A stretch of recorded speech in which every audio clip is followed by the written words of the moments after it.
He married a wife, whose origin and upbringing I must now explain, and how after becoming his consort, she destroyed the Roman state root and branch. In Byzantium, there was a man called Cassius, a keeper of the circus animals, belonging to the Green faction and entitled the Bear Ward. This man died of sickness while Anastasius occupied the imperial throne, leaving 3 daughters, Comito, Theodora, and Anastasia, of whom the eldest had not yet completed her 7th year. The widow married again, hoping that her new husband would from then on share with her the management of her house and the care of the animals. But the Green's dancing master, a man called Asterius, was offered a bribe to remove these 2 from their office, in which he installed his paymaster without any difficulty. For the dancing masters were allowed to arrange such matters just as they chose. But when the wife saw the whole populace congregated in the circus, she put wreaths on the heads of the little girls and in both their hands, and made them sit down as suppliants. The Greens refused absolutely to admit the supplication, but the Blues gave them a similar office, as their Bear Ward, too, had died. When the children were old enough, they were at once put on the stage there by their mother, as their appearance was very attractive, not all at the same time, however, but as each one seemed to her to be mature enough for this profession. The eldest one, Comito, was already one of the most popular harlots of the day. Theodora, who came next, clad in a little tunic with long sleeves, the usual dress of a slave girl, used to assist her in various ways, following her about, and invariably carrying on her shoulders the bench on which her sister habitually sat at public meetings. For the time being, Theodora was still too undeveloped to be capable of sharing a man's bed or having intercourse like a woman. But she acted as a sort of male prostitute to satisfy customers of the lowest type, and slaves at that, who, when accompanying their owners to the theater, seized their opportunity to divert themselves in this revolting manner. And for some considerable time, she remained in a brothel, given up to this unnatural bodily commerce. But as soon as she was old enough and fully developed, she joined the women on the stage and promptly became a courtesan, of the type our ancestors called the dregs of the army. For she was not a flautist or harpist.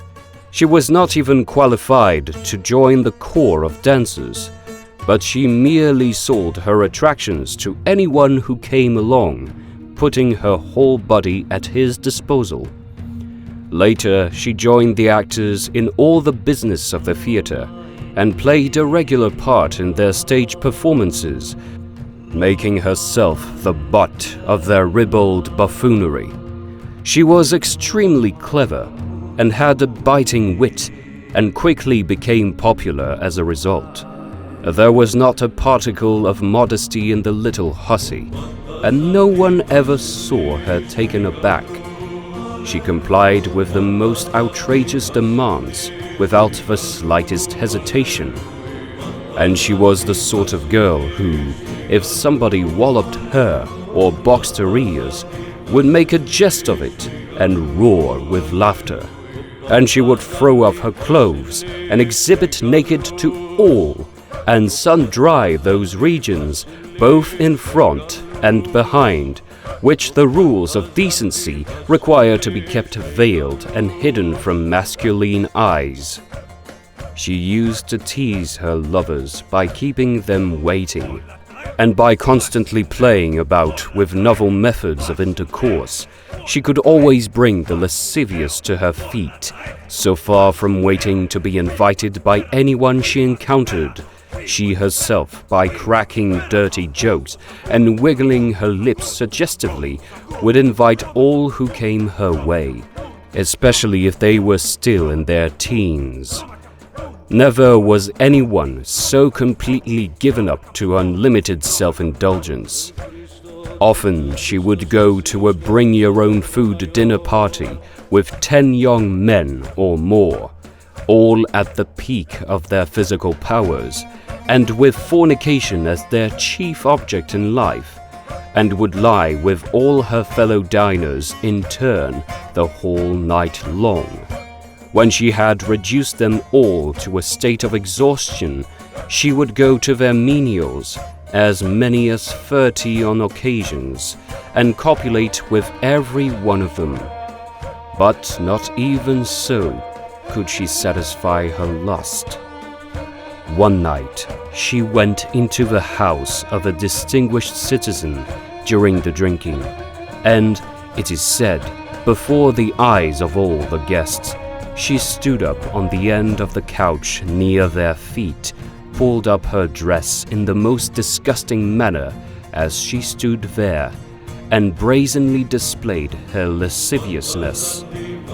And though she brought free openings into service, she often found fault with nature, grumbling because nature had not made the openings in her nipples wider than is normal, so that she could devise another variety of intercourse in that region.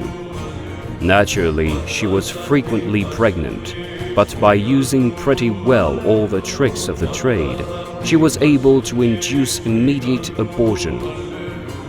Often in the theater, too, in full view of all the people, she would throw off her clothes and stand naked in their midst, having only a girdle about her private parts and her loins. Not, however, because she was ashamed to expose these also to the public, but because no one is allowed to appear there absolutely naked. A girdle round the loins is compulsory. With this minimum covering, she would spread herself out and lie face upwards on the floor.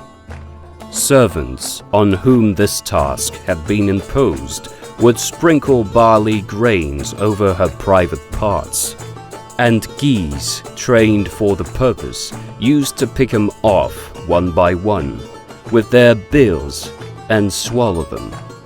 Theodora, so far from blushing when she stood up again, actually seemed to be proud of this performance, for she was not only shameless herself, but did more than anyone else to encourage shamelessness.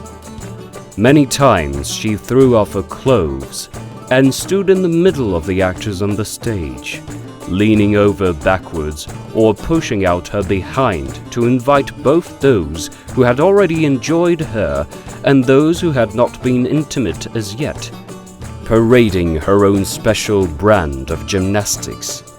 With such lasciviousness did she misuse her own body that she appeared to have her private parts not like other women in the place intended by nature, but in her face. And again, those who were intimate with her showed by so doing that they were not having intercourse in accordance with the laws of nature. And every person of any decency who happened to meet her in the forum would swing round and beat a hasty retreat, for fear he might come in contact with any of the hussy's garments, and so appear tainted with this pollution. For those who saw her, especially in the early hours of the day, she was a bird of ill omen. As for her fellow actresses, she habitually and constantly stormed at them like a fury, for she was malicious in the extreme.